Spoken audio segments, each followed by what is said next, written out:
Nasir. Dia merupakan Sekretaris Jenderal Pemda Yakmi daerah Jakarta. Selain sebagai Sekjen Yakmi Jakarta, beliau juga sekarang aktif sebagai tenaga pendidik atau dosen ya di UIN Syarif Hidayatullah Jakarta, yang memang bagian atau mata kuliah yang beliau ajar adalah terkait gizi masyarakat. Dan narasumber kita yang ketiga ada Ibu Rusmiati Aminuddin. Ibu Rusmiati merupakan perwakilan dari pemenang kampung KTR, atau ya nanti kita akan bahas lebih banyak tentang apa sih kampung KTR itu. Ibu Rusmiati ini berasal dari Dusun Taupe, Desa Taloba, Kecamatan Tutar, Kabupaten Polewali Mandar yang ada di Sulawesi Barat. Tadi kita juga sudah sempat melihat videonya sekilas. Nah, untuk mempersingkat waktu karena kita masih menunggu perwakilan dari Kementerian Kesehatan, izin kita boleh langsung mulai pemaparan kedua saja ya kepada Ibu Narila Mutia Nasir. Ibu sudah siap, Ibu? Iya, Mas Daniel. Iya. Boleh. Boleh, kita langsung mulai pemaparan kedua dari Ibu Narila. Untuk panitia boleh dibantu share screen-nya. Saya share sendiri aja, nggak Iya, apa-apa. di Oke, udah bisa belum ya? Kayaknya udah. Bentar ya, saya share.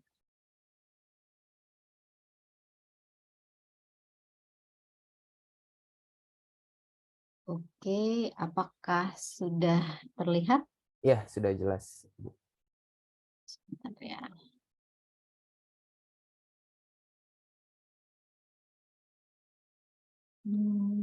Baik, selamat pagi semua. Assalamualaikum warahmatullahi wabarakatuh. Perkenalkan, nama saya Narila Mutia Nasir, biasa dipanggil terserah ya, Bu Narila boleh, Bu Mutia boleh ya. Saya kebetulan saat ini sedang menjabat sebagai Sekretaris Jenderal di Pemda Ikatan Ahli Kesehatan Masyarakat Indonesia daerah Jakarta. Tapi sekaligus saya juga adalah dosen di Fakultas Ilmu Kesehatan UIN Syarif Hidayatullah Jakarta.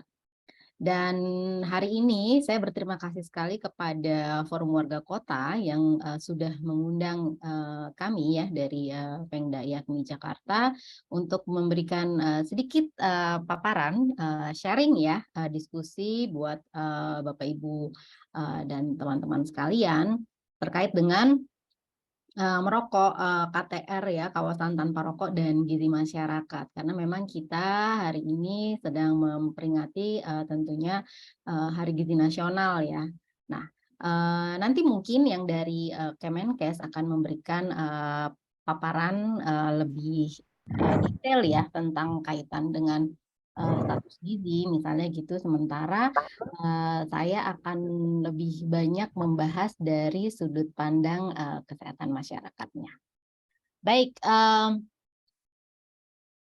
kalau kemudian kita bicara kesehatan masyarakat ya, ini mungkin sedikit sharing ya, bahwa ketika kita bicara kesehatan masyarakat, kita akan mendefinisikannya sebagai ilmu dan seni mencegah penyakit. Jadi kalau bicara public health, itu sebenarnya kita bicara sesuatu bagaimana seseorang supaya nggak sakit. Itu ya. Jadi kemudian memperpanjang hidup dan meningkatkan kualitas hidup dengan melakukan upaya-upaya yang terorganisasi. Jadi kita bisa melakukan berbagai macam upaya yang terstruktur gitu, yang terorganisasi dengan baik.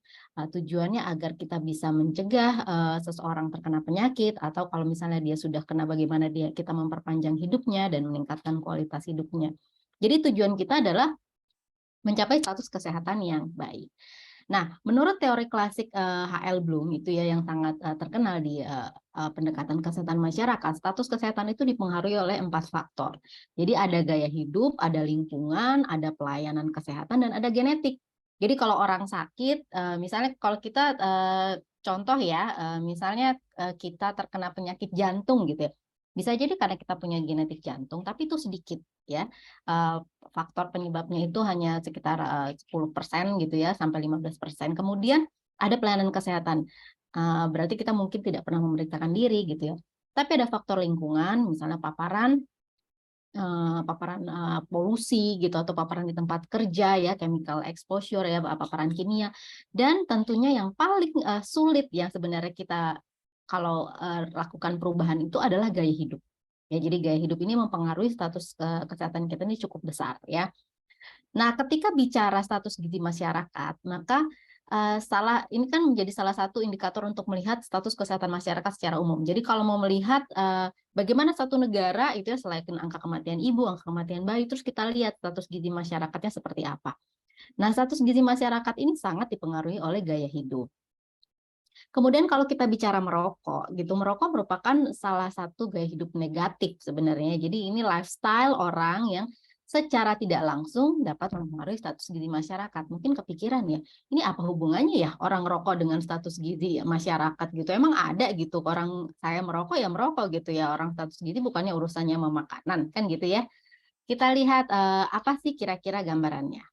Nah, kalau kemudian kita bicara tentang permasalahan gizi masyarakat, maka ada penyebab langsung dan ada penyebab tidak langsung. Jadi kalau kita bicara apapun gitu ya, bicara itu masalah gizi lebih, masalah gizi kurang gitu ya, maka permasalahan gizi ini disebabkan oleh penyebab yang langsung dan tidak langsung. Apa itu penyebab langsungnya? Tentu saja asupan makanan. Jadi kalau orang makanannya kurang, ya berarti nanti dia gizinya kurang, status gizinya kurang. Kalau makanannya lebih, ya kemudian dia akan menderita overnutrition ya, overweight, obese gitu ya.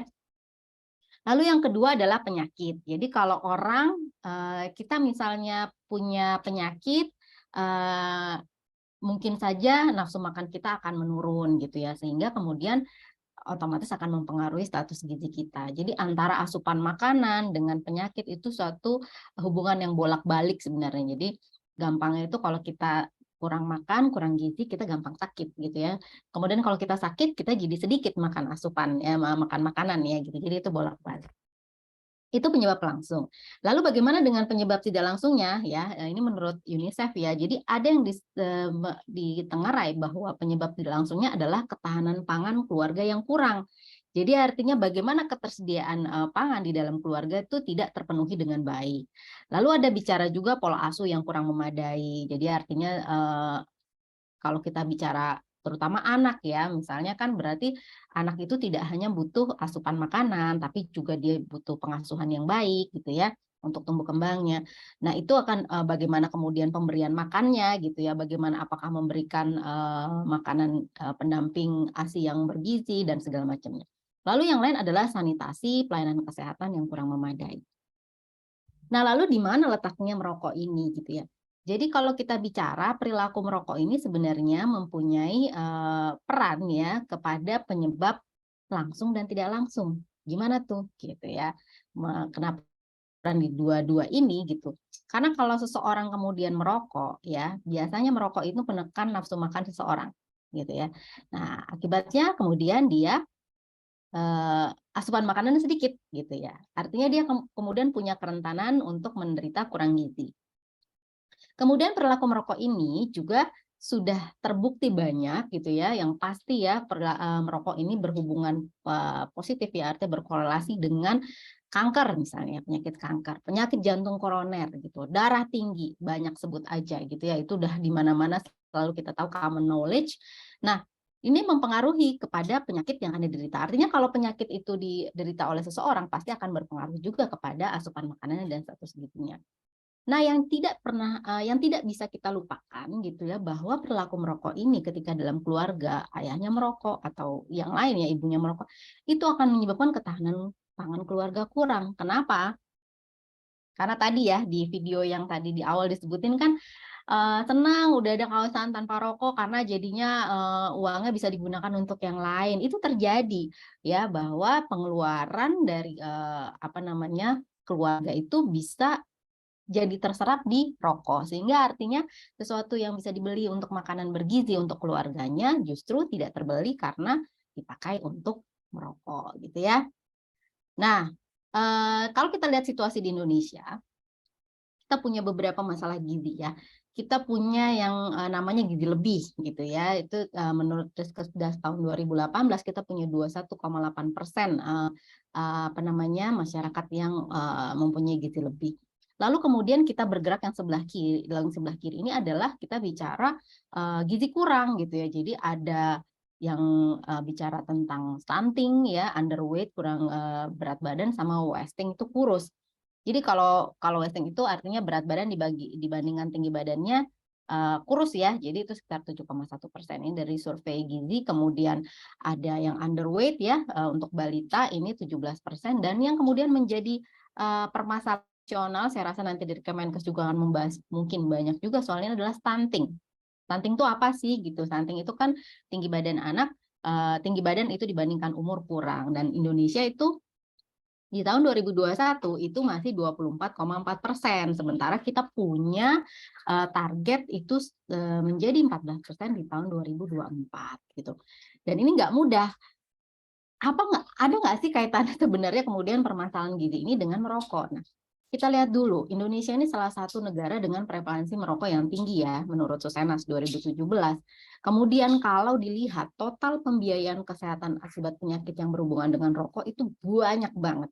Jadi kalau orang ribut gitu ya, ini Indonesia kapan sehatnya masyarakatnya? Kalau kita lihat dari penyakit-penyakit yang berhubungan rokok ya, misalnya tadi ada kanker, ada penyakit jantung koroner, darah tinggi, dan segala macam, itu triliun ya mainnya. Itu banyak banget ya kalau kita bicara triliun. 17,9 triliun itu mungkin mencapai sekitar berapa GDP-nya Indonesia itu ya. Ada 0,1% atau sekian ya. Jadi ini permasalahan besar gitu, masalah merokok ini gitu ya. Jadi merokok ini bisa menyebabkan kematian bukan hanya kepada perokoknya. Nah, ini jadi ini nih, kalau misalnya jangan sampai kemudian perokok kan berpikir bahwa gua yang ngerokok, saya yang ngerokok, ya kenapa sih itu pada ikut campur gitu. Karena dia kemudian menjadi kontributor ya untuk perokok pasif gitu yang terpapar asap rokok dari para perokok aktif ini. Nah, ini juga catatan bahwa pengeluaran merokok ya dalam rumah tangga itu berkisar 9-11,5% dari pendapatan keluarga. Gitu ya. Jadi itu lumayan banget kalau misalnya dia cuma punya 1 juta, pendapatan keluarganya 10%-nya terus buat merokok, itu kan 100.000 gitu ya. 100.000 tuh bisa buat belanja makan berapa hari tuh gitu ya, beli makanan bergizi. Kalau sekarang ini seperti Hari Gizi Nasional 2023, kita bertekad untuk meningkatkan produk pangan hewani ya gitu ya untuk dikonsumsi. Nah, untuk membeli pangan hewani itu lumayan banget. Tapi kemudian dibakar ya untuk rokok. Nah, ketika kita bicara merokok dan gizi masyarakat, ini secara makro ya kita ngelihatnya. Jadi kalau public health perspektif itu kesehatan masyarakat kita ngelihatnya tidak sampai in detail ya, biasanya dalam arti kita melihat gambaran besarnya seperti apa. Yang pasti bahwa merokok itu menyebabkan tadi asupan individu terhadap makanan gizi berkurang gitu ya. Karena memang kandungan yang di dalam rokok itu akan menekan selera makan orang gitu ya. Kemudian para penelitian terdahulu itu menunjukkan bahwa para perokok aktif itu cenderung lebih sedikit mengkonsumsi buah dan sayur gitu ya. Padahal buah dan sayur itu banyak mengandung zat-zat gizi yang juga penting untuk tubuh kita, terutama kaitannya dengan vitamin dan mineral gitu ya. Kalau kayak kemarin kita COVID aja gitu, kita perlu suplementasi banyak kan sebenarnya gitu. Nah, itu kemudian kalau orang sedikit mengkonsumsinya berarti dia lebih rentan. Lalu studi yang dilakukan oleh Pusat Kajian Jaminan Sosial Universitas Indonesia di tahun 2018 yang menganalisis data survei juga menunjukkan bahwa perilaku merokok orang tua itu akan berdampak pada perkembangan anak. Jadi orang tua yang perokok itu cenderung anaknya memiliki berat badan rendah, ya, underweight, dan tinggi badan rendah, jadi stunting. Dan penelitian juga di Indonesia itu ditemukan bahwa terpapar asap rokok lebih dari 3 jam per hari itu akan meningkatkan resiko stunting 10 kali gitu ya. Jadi kalau si orang tuanya merokok atau kemudian dia tinggal di lingkungan yang penuh dengan asap rokok, artinya terpapar tiap hari 3 jam aja ya, lebih dari 3 jam sehari, maka dia akan beresiko untuk stunting. Dan penelitian lain di Pakistan misalnya juga menemukan bahwa anak-anak yang terpapar asap rokok dari orang tuanya itu akan cenderung mengalami stunting, terutama jika ibunya yang merokok ya.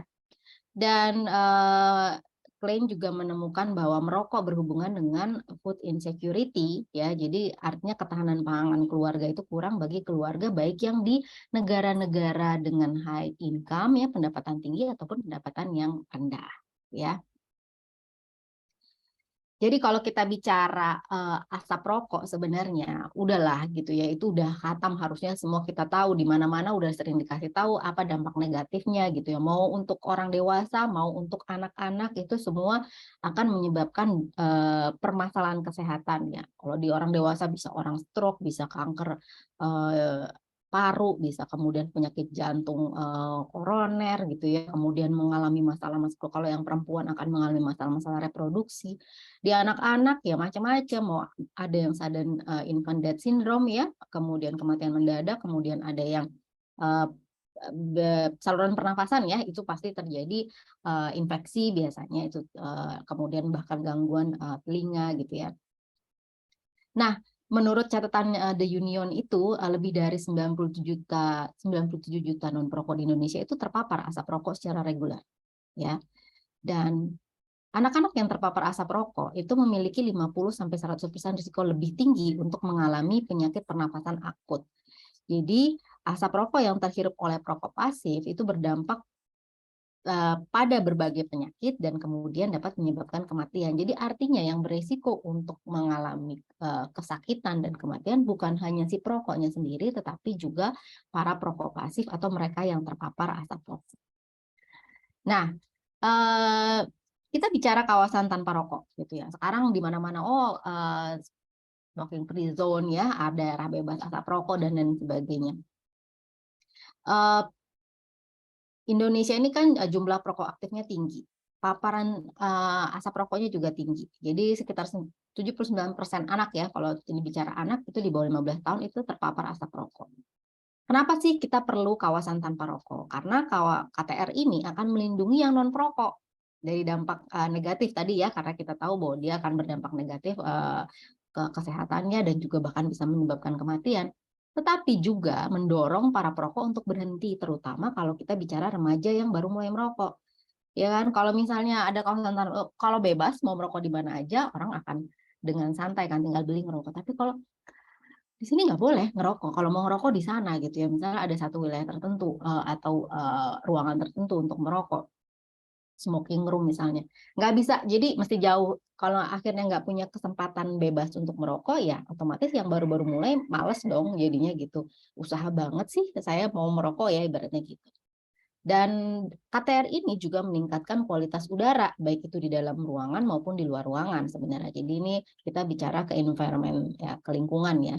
Kemudian KTR ini merupakan intervensi yang low cost sebenarnya untuk mengurangi paparan asap rokok di masyarakat gitu. Jadi nggak perlu yang macam-macam, cukup jadikan kawasan tanpa rokok, maka itu sudah akan membantu masyarakat untuk tidak terekspos dengan asap rokok gitu ya, terutama buat mereka yang perokok pasif ya. Terus di mana aja KTR itu? Bisa di mana aja, mau di tempat kerja, sebut ya, ruang publik, apapun itu yang selama itu ada orangnya banyak, orang semua bisa akses, bisa. Kemudian di fasilitas kesehatan, terutama institusi pendidikan ya, sekolah, mau kampus gitu ya, mau apapun tempatnya yang terkait dengan pendidikan, itu bisa jadi KTR. Terus kemudian di rumah dan di kendaraan. Jadi sebenarnya di mana aja bisa kita terapkan yang namanya kawasan tanpa rokok ya. Nah, beberapa studi menunjukkan bahwa kalau misalnya tempat bekerjanya kawasan tanpa rokok nih, ternyata para pekerja yang kerja di situ akan memiliki peluang 2 kali lebih tinggi untuk berhenti merokok dibandingkan para pekerja yang tempat kerjaannya bukan KTR gitu ya. Lalu KTR ini juga akan mengurangi jumlah perokok ya. Jadi mereka yang merokok karena tadi udah males nggak bisa bebas, ya udahlah capek, ya lama-lama akhirnya berhenti gitu ya. Dan mengurangi jumlah rokok yang dihisap karena kan dia butuh, kadang kalau misalnya udah ada kawasan tanpa rokok, yang orang merokok diberikan tempat juga, tapi kan smoking room, kadang tempatnya jauh gitu ya. Nah itu akhirnya membuat terus nggak nyaman karena dalam ruangan semua ngerokok kan lama-lama pusing juga, dan maka itu akan menurunkan jumlah batang rokok yang dihisap untuk per orang. Dan KTR ini akan mengurangi kecenderungan remaja untuk merokok karena tadi perlu usaha. Remaja kan kadang-kadang nggak mau susah ya gitu ya, nggak mau effortnya mau lebih itu enggak. Jadi ini akan mengurangi kecenderungan remaja untuk merokok. Nah, satu hal yang paling penting yang harus kita pahami ya, selain kita bicara di public space gitu, kita bicara kemudian di tempat kerja dan lain sebagainya, hal utama yang harus diperhatikan ketika bicara KTR yang nanti akan kaitannya dengan gizi ya, masyarakat itu dari tingkat level keluarga adalah rumah. Jadi rumah ini lokasi utama, paling lama kita tinggal di rumah gitu ya, seharian bisa di rumah, apalagi anak-anak gitu. Nah, ini rumah ini lokasi utama terpapar asap rokok menurut report ya. Jadi kawasan perumahan dengan penerapan KTR itu akan memiliki cemaran udara yang lebih rendah dibandingkan kawasan perumahan yang tanpa KTR. Dan ketika ada larangan merokok di dalam ruangan, dalam rumah gitu, di mana kalau ini menjadi satu-satunya cara, satu-satunya ya, the only way untuk menghilangkan paparan asap rokok. Kan ada ventilasi, kan ada jendela, kan ada filter gitu ya. Boleh, tetapi itu hanya akan mengurangi, tidak menghilangkan. Tetapi dengan adanya larangan rokok jadi bisa jadi zero tuh paparan di situ ya. Jadi ini catatan penting kita.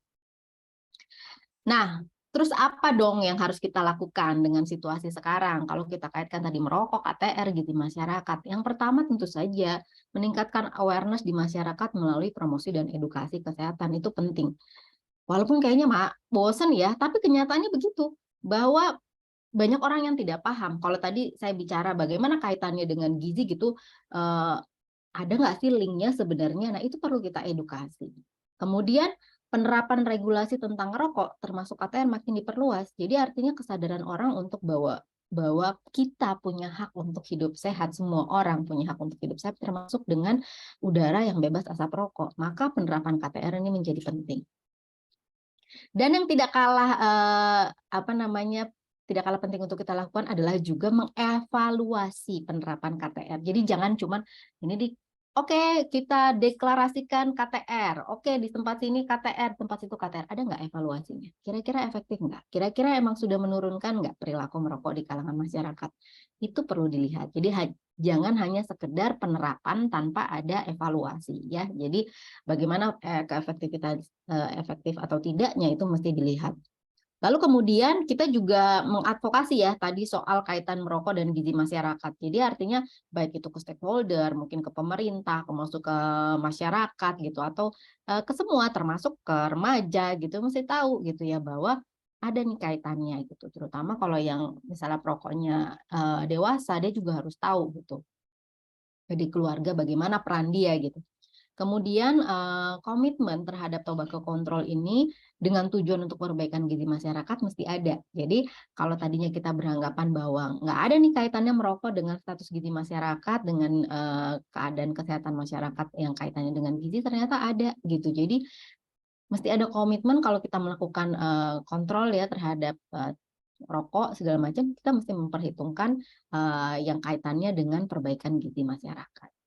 Dan yang paling penting juga adalah memberdayakan keluarga dan masyarakat untuk berperan aktif dalam mengurangi merokok, terutama untuk gizi anak ya. Jadi artinya dengan adanya edukasi, dengan adanya promosi yang nggak boleh berhenti gitu ya, kemudian aware semuanya, peduli, dan akhirnya kemudian yang paling penting adalah di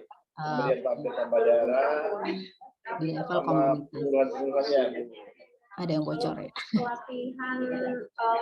Oke, jadi kalau kita kemudian melihat dari 5 level of prevention, jadi kalau dalam kesehatan masyarakat itu kita tingkat pencegahan itu ada bermacam-macam, dari yang mulai promosi kesehatan, kemudian perlindungan khusus gitu ya, sampai kemudian kita deteksi dini gitu ya. Nah, ini yang paling penting tahapan awal dulu adalah edukasi dan melindungi masyarakat gitu ya, yang non perokok itu menjadi kunci penting dalam memperbaiki status kesehatan masyarakat. Jadi kita tidak bisa lagi mengabaikan kaitan bahwa ada kaitan antara merokok dan gizi masyarakat. Jadi kita nggak bisa abai lagi soal itu.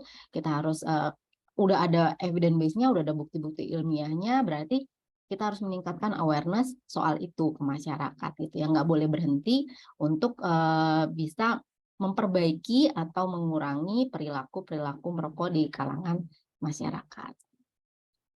Baik, saya pikir itu yang bisa saya sampaikan untuk pagi hari ini. Bisa kita lanjutkan dengan diskusi. Jadi selamat Hari Gizi Nasional dan tentunya kita bisa menyelamatkan gizi anak bangsa dengan stop merokok. Terima kasih. Saya kembalikan ke Mas Daniel. Ya, Terima kasih banyak Ibu Narila. Tadi Ibu Narila sudah menjelaskan tentang sebenarnya apa sih hubungannya rokok dan status gizi gitu ya. Dan juga tadi sudah dijelaskan terkait KTR dan manfaat penerapannya termasuk juga penerapan KTR di tingkat rumah sampai di tingkat rumah. Nah, bagi Bapak Ibu yang ingin bertanya bisa melalui kolom chat ya untuk ditulis di kolom chat, tapi sebelum kita mulai sesi tanya jawabnya, kita akan mendengarkan pemaparan materi dari narasumber kita yang kedua. Ini harusnya narasumber yang pertama ya, tapi karena tadi masih di jalan. Ini ada Ibu Hera dari Kemenkes yang mewakili Ibu Made tadi ya, dari Gizi KIA. Mungkin Ibu Hera bisa menyalakan mic-nya. Ini sudah terlihat, ini sudah hadir. Ya, selamat pagi, Mas Daniel. Pagi, Ibu. Ya, untuk Bu- pemaparan materinya, apa ya, sudah siap? nanti saya share sendiri, Ya, Bu. Ya, waktunya Narila ya, 15 menit, Ibu. Silakan. ya. Terima kasih banyak dan Malam Bu Hera. siapa ya salam.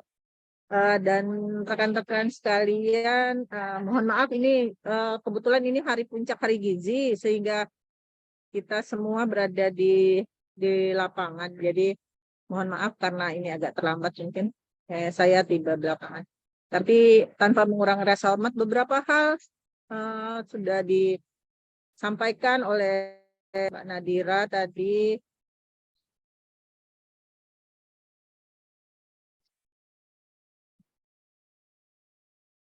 Ya, apa sudah terlihat ya?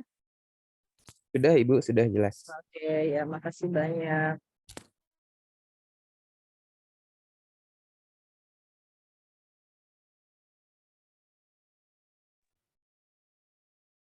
Maaf, Ibu Hera, share screen-nya terputus sepertinya. Terputus ya sebentar ya, saya coba Iya, kembali ya.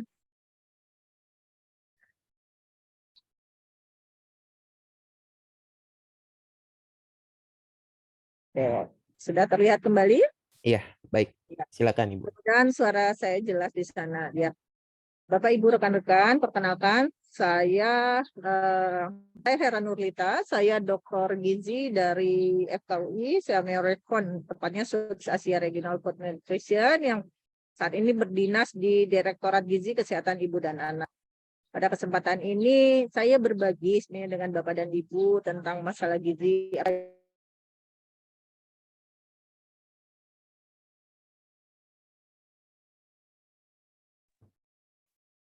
Ibu Hera, ini jaringan saya atau Ibu Hera yang terputus nih? Sepertinya Bu Hera ya, karena lagi di luar kali. Iya, Ibu Hera sepertinya lagi ngadet jaringannya, jadi kita tunggu sebentar Bapak Ibu ya.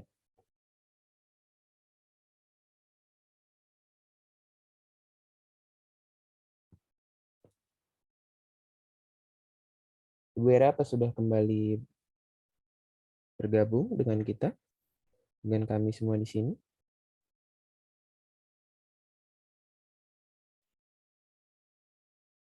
Nah, sepertinya jaringannya terputus nih.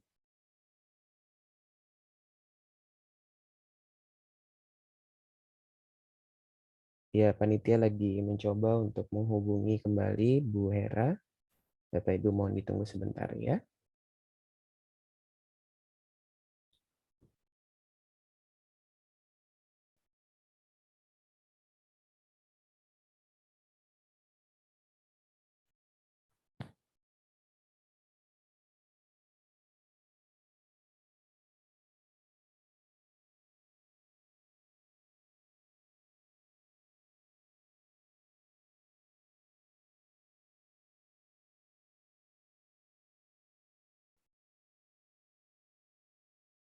Iya, baik Bapak Ibu sembari menunggu Ibu Hera kembali bergabung, mungkin tadi yang masih punya pertanyaan boleh dulu ditulis di kolom chat, takut keburu lupa.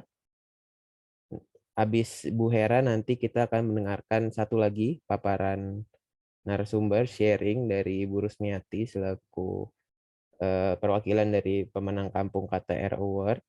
Baru setelah itu kita akan mulai sesi tanya jawab. Bisa ditulis dulu di kolom chat sebelum nanti kita lupa gitu ya. Kita masih menunggu Ibu Hera dari perwakilan Kemenkes untuk kembali bergabung. Tadi sudah sempat bergabung namun terputus.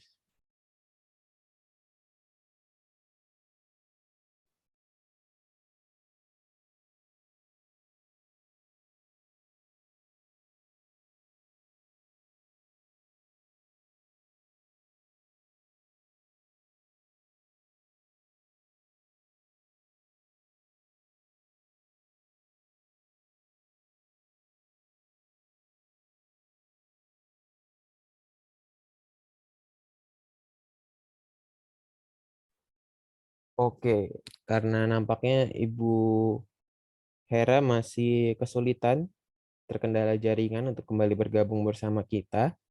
Karena kita sudah kehadiran pemateri yang ketiga,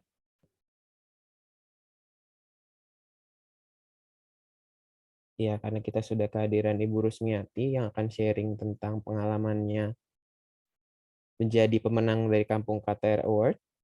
Mungkin kita boleh sambil mendengarkan sharingnya Ibu Rusmiati ya, sembari kembali kita menunggu kehadiran Ibu Hera. Ibu Rusmiati, apa bisa mendengar suara saya?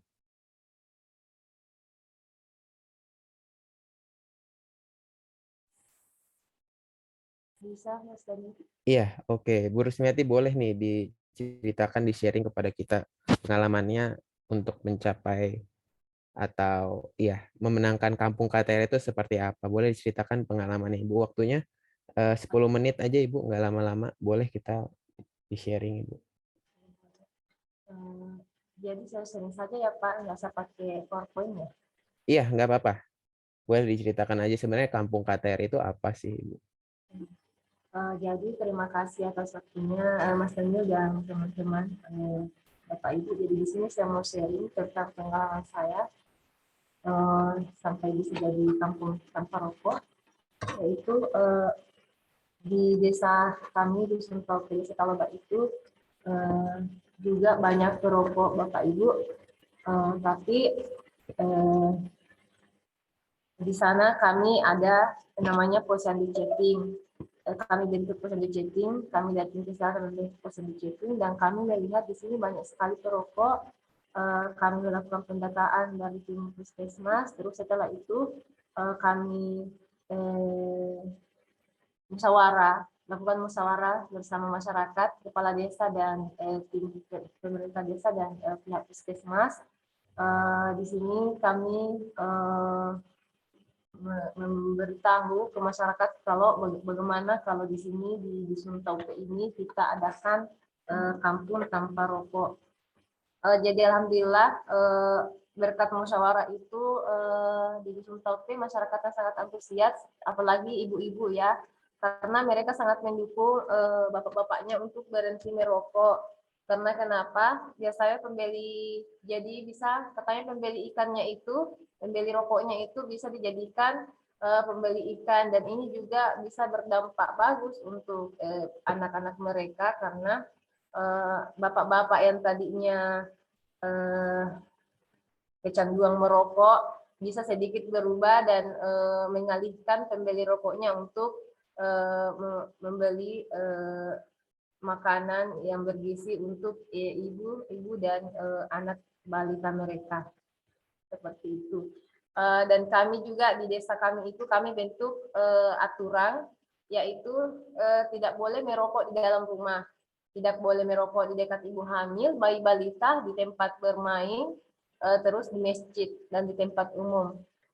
Alhamdulillah mereka sangat mematuhi aturan itu. Bahkan kami membuat pojok rokok itu, alhamdulillah sampai sekarang itu sudah terbentuk pojok rokok 40. Jadi sudah ada 40 pojok rokok yang berdiri di desa kami di halaman rumah masing-masing. Jadi baik bapak-bapak yang masih merokok maupun tamu yang datang itu mereka sudah tahu di mana tempat untuk merokok. Jadi sudah tidak di dalam rumah lagi. Mereka merokok di tempat pojok rokok yang sudah kami sediakan. Oke, tadi Ibu jelaskan sebenarnya kampung tanpa rokok ini adalah berangkat dari keresahan masyarakat gitu ya, akan banyaknya jumlah perokok dan terutama bapak-bapak yang merokok di rumah gitu ya Ibu. Iya, Mas. Iya, nah kalau ini saya jadi penasaran Ibu, dengan adanya kampung tanpa rokok ini, jadi bapak-bapak tidak lagi merokok di rumah, tapi ada di pojok merokok. Maaf Mas, boleh saya screen sedikit? Ada saya punya foto. Oh boleh, boleh Ibu. Panitia mungkin boleh diizinkan Ibu Atau Rusmiati dari untuk panitia, share screen. boleh dibantu.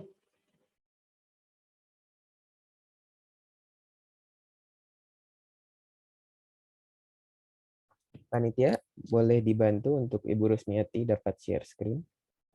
Atau gini aja, saya sendiri aja Pak ya. Dicoba. Muncul Pak. Ya, ini Ibu fotonya.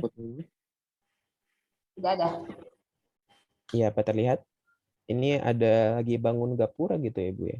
Ya, ini pintu gerbang kami pas masuk wilayah Kampung Tanpa Rokok. Terus, ini babinsa yang saya terjunkan langsung untuk membenahi Kampung Tanpa Rokok kami. Jadi kami sama masyarakat babinsa itu membersihkan Kampung Tanpa Rokok kami. Jadi dari masuk kampung pun sudah ada tanda bahwa kampung ini bebas rokok gitu ya Bu ya, tanpa rokok gitu ya Bu. Jadi ini saya dengan kepala puskesmas saya yang pakai baju batik, terus ini promkes saya di depan itu kami biasa jalan-jalan keliling wilayah Kampung Tanpa Rokok kami, biasa memberikan arahan kepada ibu-ibu dan bapak-bapak agar tidak lagi merokok di dalam rumah. Kami kadang promkes kadang kunjungan itu 1 kali 1 bulan Pak. Nah itu pojok rokok kami yang di belakang Pak. Dengan adanya pojok rokok ini, apakah bapak-bapak jadi berkurang merokoknya Ibu begitu? Alhamdulillah sudah ada 50% yang berkurang. Apalagi kan di sana Pak sudah dilarang menjual rokok ini secara bebas kan, apalagi untuk di bawah 18 tahun. Jadi mereka susah untuk dapat rokok lagi. Apalagi kami jauh dari kota. Oh gitu. Jadi sekarang dengan adanya kampung tanpa rokok di Dusun Taupe ini, bapak-bapak jadi susah untuk beli rokok, jadi berkurang gitu ya Ibu ya? Iya ya. Selain dusun Ibu, apakah ada dusun lain di dekat Ada di Pak. sekitar yang juga kampung tanpa rokok Ibu? Kebetulan saat ikut lomba kemarin kami cuma ikutkan satu dusun Pak. Cuman karena alhamdulillahnya dusun-dusun yang lain juga pada ikut dengan aturan itu karena diarahkan sama Pak Desa Pak.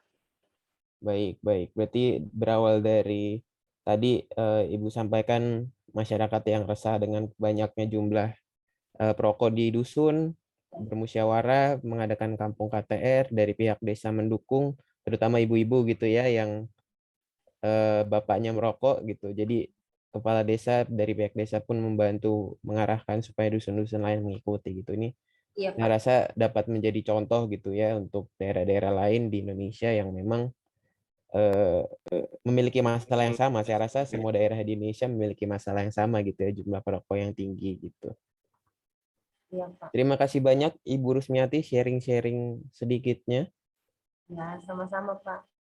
Iya, kita kembali nih ke Bu Hera. Apa Ibu Hera sudah kembali?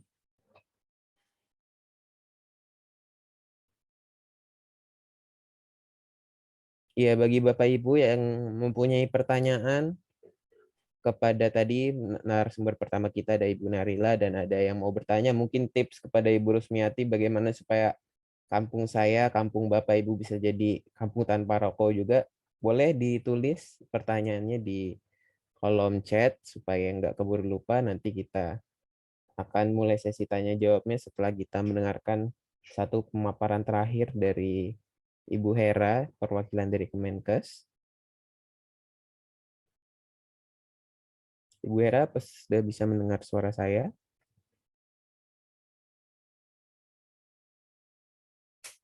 Iya, tadi sebenarnya Bu Hera sudah bergabung dengan kita, tapi karena beliau sedang berada di lapangan, jadi mungkin kendala dengan jaringan.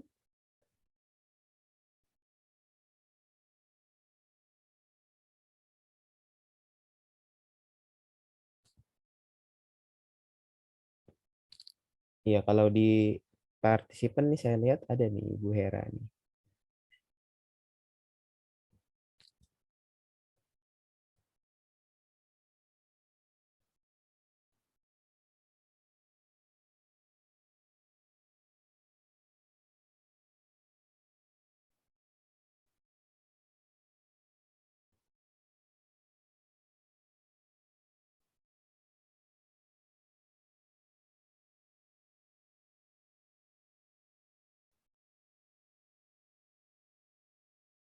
Ibu Hera apa bisa mendengar saya?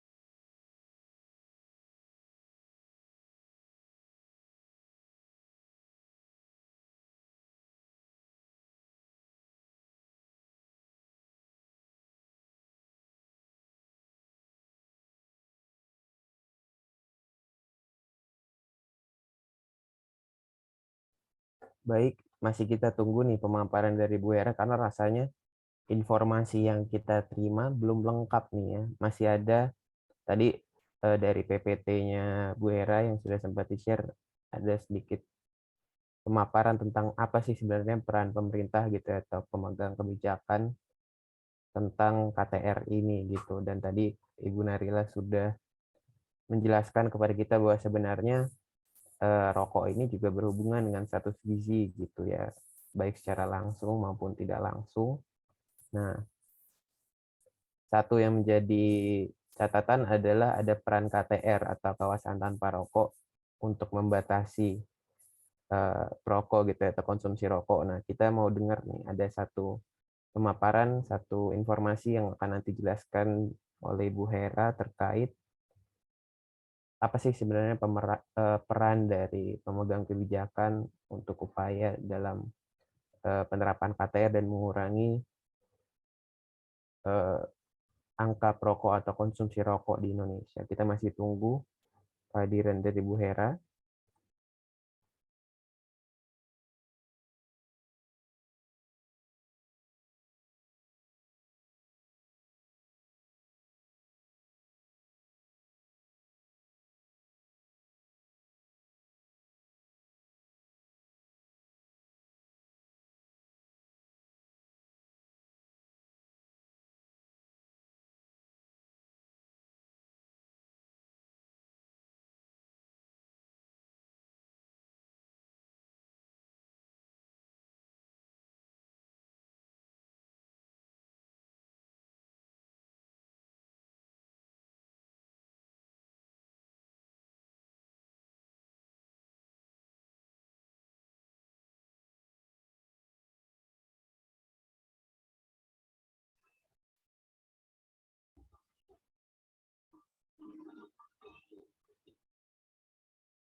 Baik, sambil kita menunggu kehadiran Bu Hera, mungkin panitia ada yang ingin dibagikan. Ada kita bisa sambil menonton video cuplikan sebentar bagaimana tadi kegiatan Ibu Rusmiati di Kampung KTR. Oh, atau ini Ibu Hera sudah bergabung kembali bersama kita? Ya, sorry, maaf. Tadi sampai mana ya? Iya, Ibu boleh di-share lagi PPT-nya, mungkin dijelaskan saja nggak apa-apa dari awal, Ibu. Ya, waktunya 15 menit saja, singkat nggak apa-apa. Ya, udah. Terima kasih. Jadi saya memperlihatkan bahwa bisa terdengar dan terlihat nggak ya? Bisa, Ibu. Oke. Sorry ini. Ya, tadi untuk anak stunting tadi kita harap dampak ke depannya itu yang menjadi resiko, kemudian faktor berpengaruh itu faktor genetik dan lingkungan. Nah, di lingkungan sendiri itu anak-anak mulai stunting sebenarnya sejak lahir 23% dan sisanya itu resikonya terjadi ketika dia mulai menerima makanan tambahan atau beralih dari ASI ke MPASI. Dan ini sangat penting kaitannya dengan rokok, terutama tentang alokasi pemberian makan.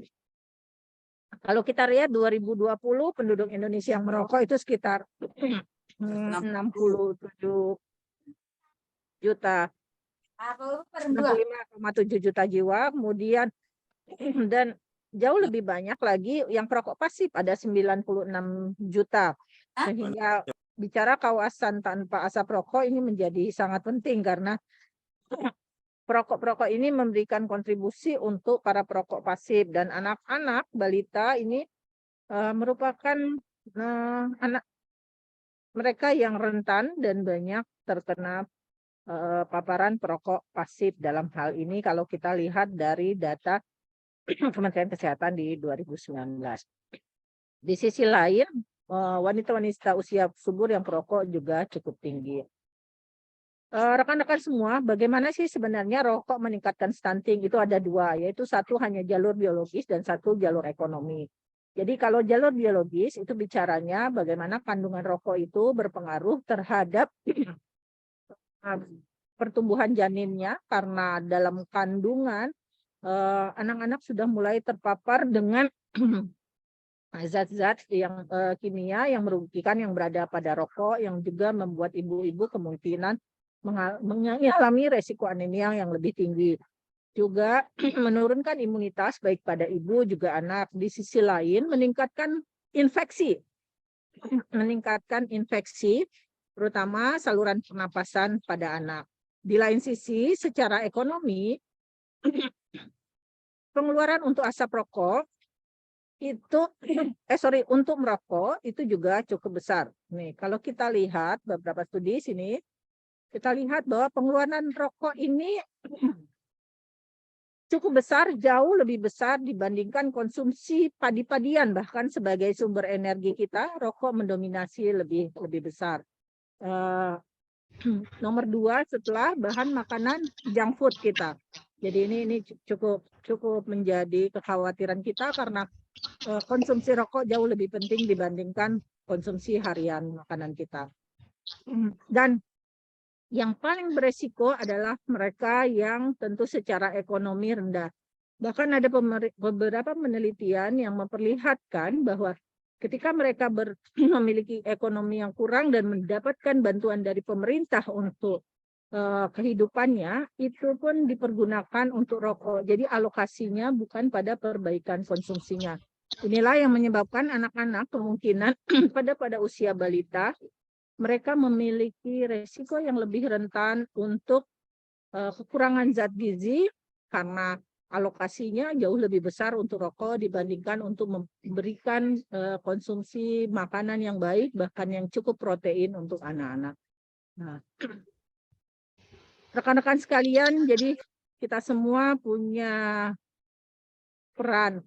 Baik rekan dari lembaga sosial kemasyarakatan, dari mitra pembangunan, dunia usaha, dan organisasi profesi, dengan setiap perannya masing-masing coba memperkuat kawasan tanpa asap rokok yang ternyata kita ketahui ketika merokok berkontribusi besar bagi kemajuan bangsa ini dan bagi pertumbuhan anak-anak kita di usia dini dan dapat mencegah stunting. Jadi mungkin itu yang bisa saya sampaikan dalam waktu singkat ini dan mohon maaf kalau kurang jelas.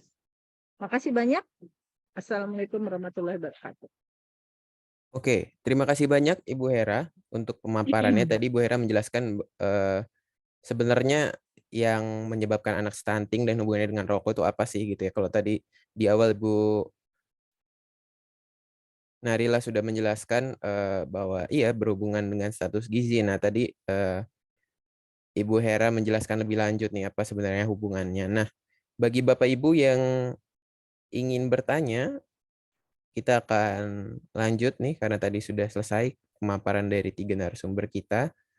Kita akan lanjut ke sesi tanya jawab. Jadi bagi Bapak Ibu yang masih memiliki pertanyaan atau ada yang kurang jelas dari pemaparan ketiga narasumber kita, ada yang mau minta tips mungkin kepada Ibu Rusmiati terkait bagaimana supaya kampungnya bisa tanpa rokok gitu, boleh Bapak Ibu bisa menuliskan pertanyaannya di kolom chat atau bisa raise hand untuk nanti diizinkan oleh panitia menyalakan mikrofonnya, demikian. Ya, bagi Bapak Ibu apakah ada yang ingin bertanya?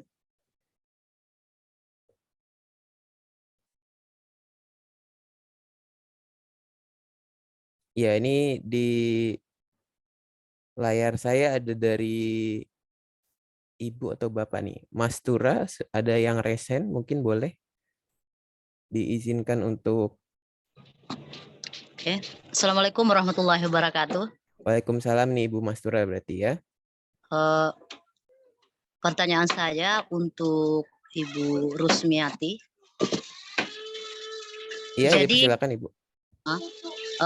dengan Ibu Rusmiati yang saya mau tanyakan, awal mulanya itu pada saat ada namanya bebas tanpa asap rokok gitu.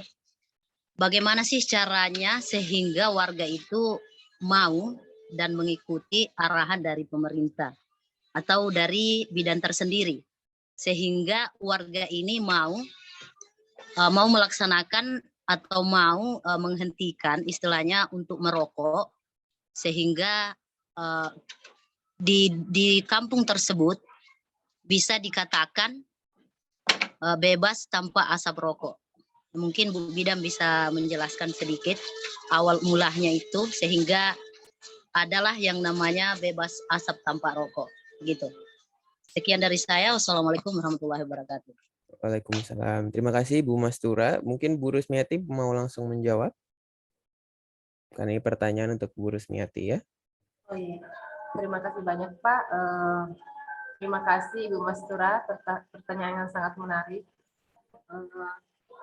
Jadi memang tidak menutup kemungkinan sangat sulit untuk mempengaruhi warga, apalagi di daerah seperti daerah saya yang sangat terpencil, daerah pegunungan. Jadi tidak segampang membalikkan telapak tangan untuk mempengaruhi warga. Jadi cara saya kemarin itu, saya hanya melakukan pendekatan ke warga bersama tim puskesmas. Kita tidak boleh memaksakan kepada warga untuk berhenti merokok. Kita bisanya cuma bilang bagaimana kalau Bapak mengurangi rokoknya. Jadi misalkan dia merokok 5 bungkus satu hari, setidaknya hari ini kita bujuk untuk merokok minimal 2 bungkus lah satu hari. Kita tidak boleh langsung bilang stop merokok Pak, karena kita bahaya asap rokok itu seperti ini, tidak boleh. Kita tidak bisa memaksakan kepada masyarakat, karena kalau masyarakat dipaksa ujung-ujungnya mereka melawan. Jadi kita harus melakukan pendekatan kepada mereka.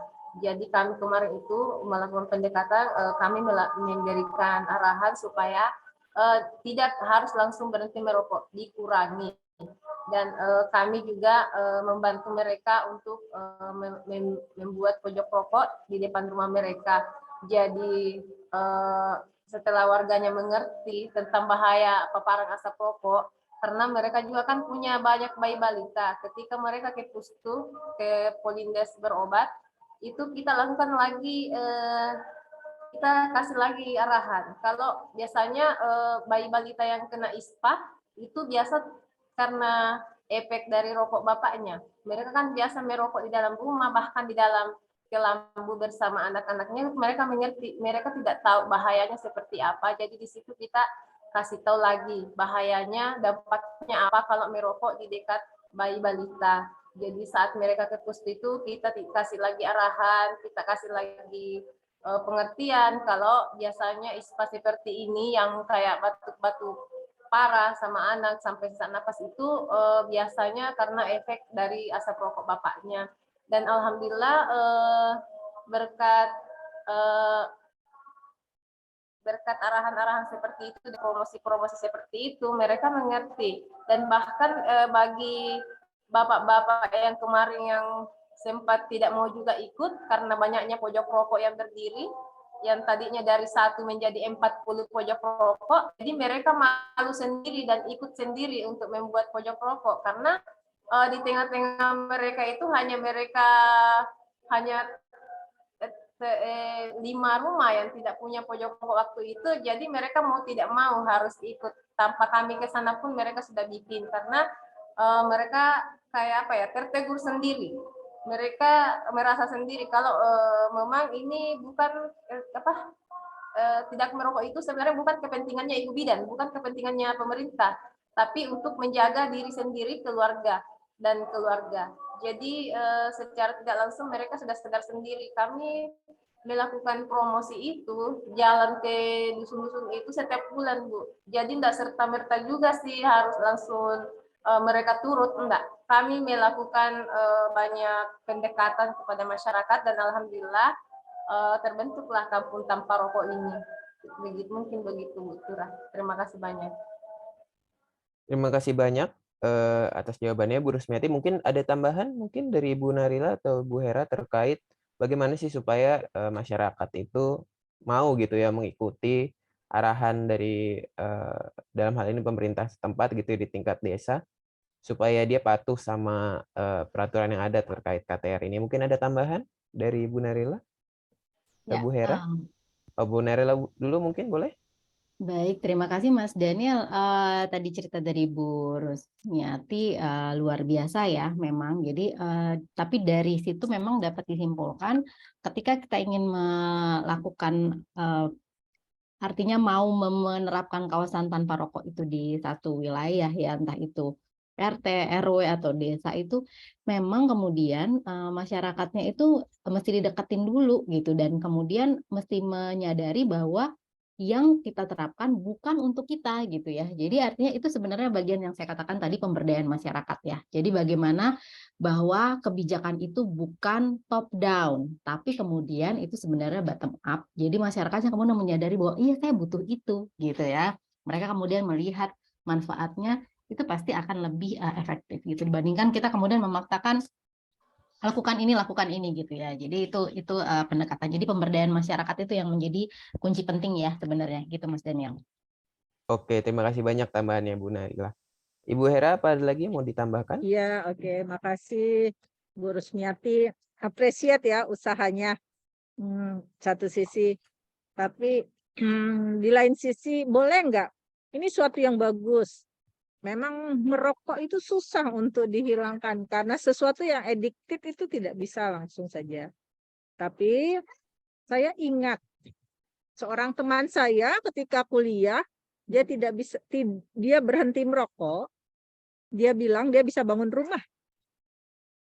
Dari itu mungkin kita bisa pertama memberikan memberikan contoh reward ketika tidak merokok, apa dampaknya, keuntungan untuk ayah secara kesehatan, untuk anak-anak, untuk ibu, tapi juga keuntungan finansial. Itu penting sekali. Jadi apa yang akan mereka dapatkan, nilai yang lebih besar yang berdampak pada kesejahteraan keluarganya ketika dia tidak merokok. Itu satu. Yang kedua, di sisi lain, pemerintah daerah juga perlu memberikan contoh teladan. Karena seperti kita ketahui, masyarakat itu mencontoh, jadi menggugu dan meniru terutama para pimpinannya. Jadi berikan contoh-contoh yang baik, mulai dari juga puskesmas, kemudian juga didorong untuk pemerintah daerah memberikan contoh, dan sampaikan dampak-dampak positif yang berkontribusi besar untuk keluarga mereka ke depannya. Itu mungkin Mas Daniel. Terima kasih. Iya, terima kasih banyak Ibu Hera. Sedikit Mas Daniel. Oh ya, boleh dari Pak Mansur. Gimana Pak? Ya. Assalamualaikum warahmatullahi wabarakatuh. Waalaikumsalam. Saya temannya Bu Rusmiati, tapi saya di puskesmas. Jadi saya juga mengapresiasi dengan saudari saya, dengan Bu Rusmiati telah mendapatkan ini. Nah, semua ini kita bisa puskesmas Tutar itu dalamnya Desa Taloba itu kita bisa dikenal di Indonesia ini ya. Jadi ini kan itu betul sekali tadi dilakukan dengan cara-cara itu, dengan metode itu kan kita melakukan dulu pendataan berapa yang merokok dan berapa yang tidak merokok, dan kemudian kita melakukan pendekatan keluarga, kemudian sambil di situ kita edukasi ya edukasi bagaimana dia bisa mengurangi rokoknya atau tertib merokok, tapi yang jelas lambat laun itu karena itu adalah salah satu perilaku, insya Allah dia akan sadar sendiri bahwa kita merokok hanya kita yang menikmati, bukan untuk semua anggota keluarga yang menikmati. Nah, ini mumpung kita masih bersama ini, cocok sekali tadi yang dikatakan tadi Ibu, yang dikatakan bahwa ini kita harus yang jadi contoh. Jadi terutama kita yang petugas kesehatan ini Pak, ya seharusnya ada regulasi itu yang mengatur bahwa masuk di perguruan tinggi atau di perguruan tinggi swasta atau di universitas itu, kalau kita yang misalnya jurusan memang kita dari kesehatan, kalau bisa itu tidak diterima masuk di perkuliahan itu kalau masih merokok. Itu salah satu ini. Kalau bagus itu kalau ada dari regulasi. Karena kenapa? Saya kan ini salah satu dari penyuluh banyak sekali kendala yang harus kita temui, dan saya temui di lapangan. Dia mengatakan kalau saya memberikan penyuluhan, kenapa Bapak mesti menyuluh seperti itu, sedangkan di petugas kesehatan masih banyak yang merokok. Ya, jadi saya tolong dibantu Pak, bagaimana caranya menjawab itu, karena masyarakat itu dia mau betul-betul itu real dan profesional untuk menjalankan itu. Karena masyarakat sekarang intinya saja di Desa Taloba itu, di Desa Taloba kan kalau kita kan di masyarakat itu yang namanya rokok itu problematika sekali. Itu kalau yang namanya kita mau disuruh menertibkan merokok atau menghentikan merokok, itu bisa menjadi sebagai jolak. Jadi hanya intinya di sini bagaimana kita ini harus jadi contoh dari petugas kesehatan ini, karena masih banyak petugas kesehatan sekarang yang merokok. Jadi itu intinya, seharusnya kita bisa melahirkan sebuah solusi ini Pak, karena itulah kesakelu kami di lapangan untuk menemukan dengan atau pertanyaan dari masyarakat itu. Terima kasih. Assalamualaikum warahmatullahi wabarakatuh. Iya, terima kasih Pak Mansur tambahannya. Jadi kalau boleh saya menyimpulkan jawaban dari pertanyaan Ibu Mastura tadi terkait bagaimana sih supaya masyarakat itu mau gitu ya mengikuti arahan dari pemerintah terkait kawasan tanpa rokok atau berhenti merokok begitu ya. Kalau tadi Ibu Rusmiati sudah menjelaskan bahwasannya yang pasti masyarakat perlu edukasi gitu, perlu diberikan pemahaman bahwa merokok itu berbahaya tidak hanya bagi dirinya tapi juga untuk keluarganya. Tadi Pak Mansur menambahkan alangkah lebih baik kalau misalnya kita yang memberikan edukasi juga tidak merokok gitu ya. Tadi juga Ibu Hera menyampaikan bahwasannya pemerintah daerah juga perlu menjadi contoh, selain tadi memberikan edukasi tapi juga memberikan contoh. Jadi ini saya rasa sejalan dengan tadi yang disampaikan oleh Pak Mansur, dan tadi Bu Narila menambahkan lagi dengan masyarakat diberikan edukasi, pemahaman tentang bahaya dari perilaku merokok tersebut, masyarakat jadi punya kesadaran, dan peraturan itu sifatnya enggak dari atas ke bawah tapi dari bawah ke atas supaya masyarakat lebih bisa merasakan manfaat dari peraturan tersebut. Mungkin itu tadi kesimpulan dari pertanyaan Ibu Mastura gitu ya. Dari Bapak Ibu yang lain, apakah ada lagi yang ingin bertanya atau memberikan tanggapannya terkait pemaparan dari ketiga pemateri kita pada siang hari ini? Apakah ada lagi yang ingin bertanya?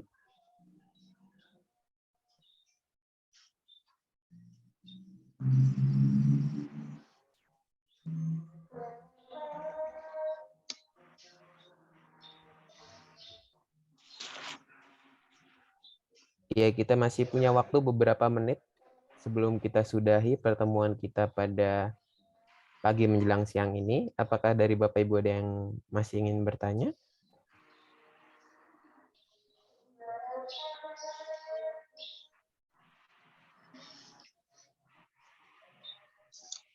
Baik, kalau misalnya memang tidak ada yang ingin bertanya, mungkin izinkan saya untuk membacakan sedikit kesimpulan ya dari pemaparan dari ketiga narasumber kita pada pagi menjelang siang hari ini. Tadi pemaparan materi kita dimulai dari Ibu Narila, dilanjutkan oleh Ibu Rusmiati dan Ibu Hera. Jadi kalau boleh saya simpulkan, merokok adalah lifestyle negatif Oh, tanya yang Pak, ada pertanyaan Pak. oh, Ada pertanyaan. ada pertanyaan nih. Dari Boleh. Bogor. Boleh Bapak dari Cintaro. Bogor. Ya, jadi di Bogor kota itu ada komunitas kawasan tanpa rokok. Namanya Sintaro. Sehat, imun naik, tanpa asap rokok. Itu di Bogor, kota Bogor. Nah, kemarin waktu di Jogja, alhamdulillah mendapat penghargaan dari Asosiasi Dinas Kesehatan di Indonesia. Masuk 24 besar. Itu Pak. Boleh bertanya Pak sekarang? Silakan Bapak. Ya.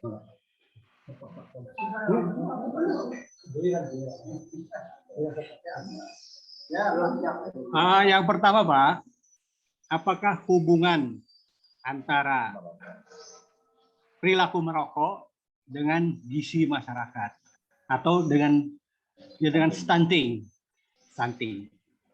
Itu yang pertama Pak. Yang kedua, instansi mana yang menangani masalah kasus stunting di masyarakat?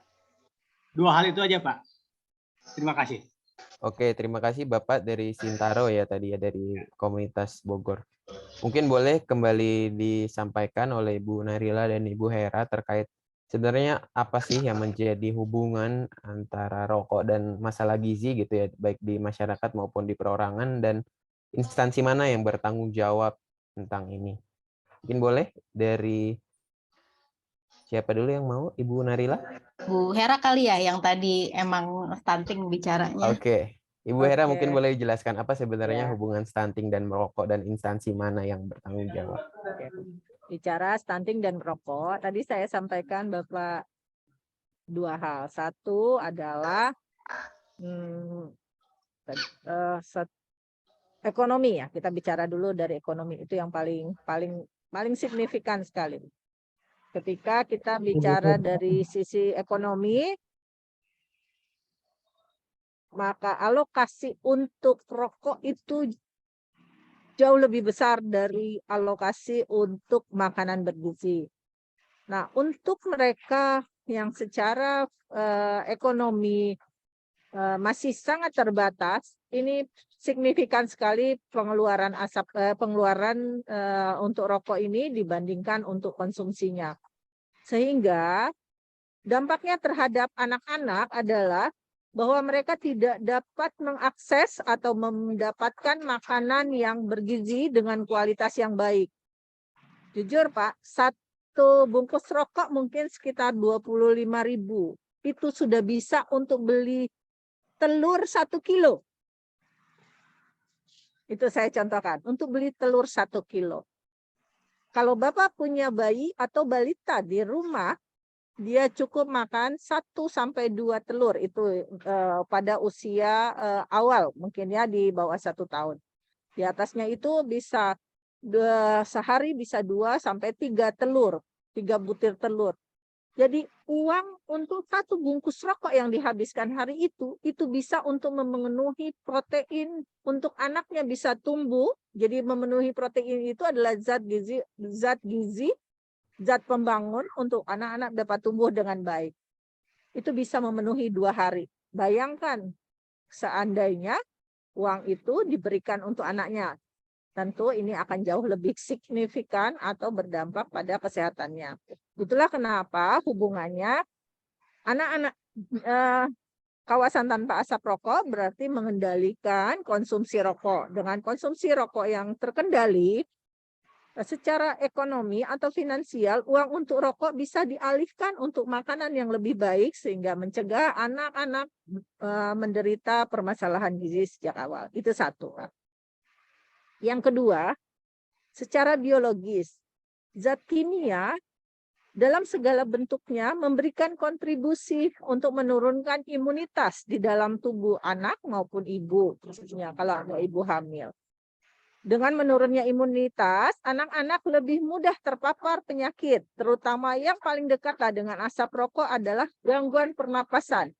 Gangguan pernapasan menyebabkan dia menderita penyakit infeksi yang biasanya anak-anak kalau menderita penyakit infeksi akan turun nafsu makannya. Dengan daya tahannya yang turun, kemudian penyakit infeksi, otomatis dia akan mengalami permasalahan pada penyerapan asupan gizi di dalam tubuhnya. Bisa dibayangkan, anak-anak yang sakit terus-menerus dalam beberapa hari aja bisa turun berat badannya. Apalagi kalau itu berlangsung lama. Karena stunting itu kejadian masalah gizi dalam jangka waktu lama. Jadi mungkin hari ini cuma demam biasa, tidak nafsu makan 1-2 hari, berat badannya turun. Bulan depan turun lagi. Tahu-tahu anaknya tidak tumbuh seperti itu. Mungkin itu Pak penjelasannya secara logisnya seperti itu, Mas. Terima kasih. Mudah-mudahan cukup jelas. Untuk pertanyaan keduanya, Ibu Hera tadi, instansi Apa? mana sebenarnya yang bertanggung jawab ngurusin stunting Terhadap ini, Ibu? Oh iya, terhadap stunting. Jadi stunting ini penyebabnya itu multifaktorial ya. Tadi ada faktor dari ada penyebab langsung, ada penyebab tidak langsung. Jadi ini adalah tanggung jawab kita bersama, bukan tanggung jawab satu instansi. Di kesehatan bertanggung jawab terhadap penyediaan pelayanan kesehatan yang baik, memberikan edukasi tentang stunting, bagaimana mencegahnya. Di sisi lain, kementerian dan lembaga seperti sekarang mungkin dari rekan-rekannya Mas Andre di sini menyiapkan bagaimana menginformasikan pentingnya menjaga lingkungan yang sehat seperti itu. Lalu dari Kementerian PUPR yang menyediakan air, bagaimana air tersedia dengan lancar supaya anak-anak tidak mudah terkena infeksi dengan penyediaan air yang bersih. Kemudian dari Pertanian dan Pangan itu menyiapkan bahan pangan yang bermutu tinggi, yang bisa akses murah dan mudah bagi masyarakat. Jadi banyak sekali kementerian dan lembaga dan juga masyarakat yang berperan untuk stunting. Jadi stunting ini tanggung jawab kita bersama. Kalau dia mau tidak ada di lingkungan kita, sama-sama kita jaga lingkungannya dengan baik, kita siapkan akses terhadap makanannya juga dengan baik. Mungkin seperti itu. Oke, baik. Terima kasih banyak Bu Hera atas jawabannya. Saya harap menjawab ya Bapak yang tadi dari Sintaro. Terima kasih. Cukup jelas jawabannya. Iya, baik. Karena keterbatasan waktu yang kita miliki, jadi izinkan saya untuk menutup sesi pemaparan ini dengan kesimpulan gitu ya Bapak Ibu ya. Jadi merokok itu adalah lifestyle negatif yang mengaruhi status gizi masyarakat baik secara langsung maupun tidak langsung. Nah, kesakitan akibat merokok itu juga ternyata mempengaruhi asupan gizi seorang gitu kan. Dan rokok itu juga mempengaruhi pengeluaran keluarga untuk membeli pangan bergizi. Jadi dia mempengaruhi secara tidak langsung. Dan data Kemenkes menunjukkan bahwa ternyata anak-anak adalah yang paling banyak menjadi perokok pasif, dan perilaku merokok pasif ini terutama dari orang tua itu terbukti meningkatkan risiko stunting pada anak 10 kali lipat. Nah, salah satu upaya untuk membatasi atau mengurangi perilaku merokok adalah dengan adanya kawasan tanpa rokok. KTR ini berperan untuk melindungi non-perokok dari asap rokok. Salah satu upaya yang dapat dilakukan oleh masyarakat yang dapat dijadikan contoh oleh kita semua adalah pengalaman tadi yang disampaikan oleh Bu Rusmiati di Dusun Taupe, di mana jumlah perokok di Dusun Taupe itu sangat banyak dan masyarakat berangkat dari keresahan tersebut bermusyawarah mengadakan perubahan di kampungnya sehingga kampungnya menjadi kampung tanpa rokok yang otomatis mengurangi konsumsi rokok di bapak-bapak di Dusun Taupe dan juga meningkatkan belanja makanan bergizi sehingga anak-anak pun menjadi lebih tercukupi gizinya. Mungkin sekian kesimpulan yang dapat saya sampaikan pada sesi pemaparan materi. Saya kembalikan kepada Mas Tian sebagai MC. Oke, terima kasih Mas Daniel. Terima kasih Bapak Ibu semuanya dan keempat narasumber dari Ibu Rusmiati, Ibu Narila, dan Ibu Hera yang telah meluangkan waktu pada kesempatan acara kali ini. Acara ini dikelola oleh protisi.id. Nanti Ibu jangan lupa untuk kunjungi protisi.id. Di situ ada berbagai macam regulasi kawasan tempat rokok nasional dan daerah. Nanti bisa ada literatur yang ingin mencari literasi dan berbagai sumber. Di situ juga ada cerita warga kampung KTR. Nah, itu yang menarik. Oke, itu saja yang dari kami, Panitia selaku Pengelola Prostitusi tadi dari Fakta Forum Warga Kota Indonesia. Terima kasih banyak, salam sehat untuk kita semuanya. Sekali lagi kami mengucapkan terima kasih, mohon maaf jika ada salah atau perbuatan yang kurang berkenan kepada Bapak Ibu semuanya. Sampai jumpa di acara praktisi berikutnya. Salam sehat untuk kita semuanya. Terima kasih. Jangan lupa Terima absen kasih. untuk Bapak Ibu yang belum absen ya. Terima kasih. Terima kasih Terima Mas kasih Christian, ya. Mas Daniel, Bu Sama-sama. Rusmiati, Dan Terima Mbak kasih Bu banyak Narila. Bu Narila, Bu Hera, ya. Ya, Bu Rusmiati. semua. Ini kita mungkin ada foto bersamanya dulu Iya, kali ya, foto yang bersama masih di dong. sini ya. Ya, Oke. Boleh mungkin Bapak Ibu ya yang dari masih Fakta Indonesia, Ya. makasih, maaf. ya mungkin Bapak Ibu yang masih bergabung kita foto bersama terlebih dahulu, boleh dinyalakan Oke. kameranya. Saya hitung ya. Boleh? Waduh. Ke kamera. Ini ada 3 halaman nih. Coba ya. Oke, untuk halaman pertama. Bentar. 1, 2, 3. Oke. Bentar. Untuk halaman yang kedua. 1, 2, 3. Oke. Untuk yang halaman ketiga, terakhir. 1, 2, 3. Oke, terima kasih semuanya. Sampai jumpa di acara praktisi berikutnya. Jangan lupa kunjungin ya. Ya. Oke, kalau ada yang Pamit pertanyaan ya. bisa di ketum. Oke. Pamit ya, Mas Kristianto. Ya, sama-sama Bu. Terima kasih Terima banyak kasih Bu banyak. Narila, Bu Bapak Hera, dan Ibu Ibu. Rusmiati. Terima kasih banyak. Ya, sampai Bu jumpa di Hera. kesempatan selanjutnya. Terima kasih Mas Daniel. Izin live ya. Mari, terima Iya. kasih Pak Bagus. Pamit. Kapan ke Jogja lagi?